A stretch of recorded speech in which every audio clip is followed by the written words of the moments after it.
দেখতে পাচ্ছেন আমার ওয়ালেটটা কিন্তু ফাঁকা হয়ে আছে, এখানে ডলার নাই, শুধুমাত্র 0.50 সেন্ট আছে। ঠিক আছে, এখন আমি আমার ডেপ ব্রাউজারে ক্লিক করে আমার ওয়ালেটে আমি প্রবেশ করব উইথড্র করার জন্য। প্রবেশ করে এখানে ম্যাক ডিপোজিটে ক্লিক করলাম।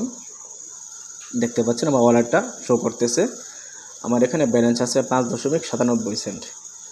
এটা আমি উইথড্র করব। উইথড্র করার জন্য উইথড্র নাওয়ে ক্লিক করলাম। ক্লিক করে আমরা যে 6 ডিজিটের পিন দিয়েছিলাম সেই পিনটা এখানে দিতে হবে। মনে রাখবেন এই পিনটা কিন্তু ভুলে গেলে আমাদের উইথড্র করতে সমস্যা হয়ে যাবে, যেহেতু এটা ডিসেন্ট্রালাইজড প্ল্যাটফর্ম। ঠিক আছে, এখানে ক্লিক করার পরে আমরা উইথড্র নাও ক্লিক করব। এখানে দেখতে পাচ্ছেন 3টা ভাগ হয়ে গেছে।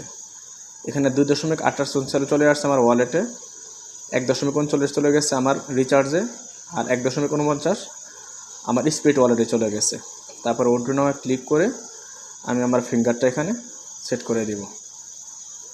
ঠিক আছে, যে কনফার্ম করতে হবে, কনফার্ম পেমেন্ট, কনফার্ম দিয়ে আমার ফিঙ্গারটা দিয়ে দিলে আমার ডলারটার সাথে সাথে মুহূর্তের মধ্যে চলে যাবে আমার ওয়ালেটে, এবং বাদবাকি স্পিড ওয়ালেট এবং আমার রিচার্জে সাথে সাথে চলে যাবে। দেখতে পাচ্ছেন সাকসেস হয়ে গেছে। এখানে কিন্তু সময় লাগে না, অল্প সময়ের মধ্যে কয়েক সেকেন্ডের মধ্যে হয়ে যায়। এই যে আমি বের হয়ে যাইতেছি আমার ওয়ালেটে, এই যে দেখেন আমার এখানে ডলার চলে আসছে। আগে ছিল মাত্র 50 সেন্ট, এই যে এখন 3.50 সেন্ট হয়ে গেছে। ঠিক আছে,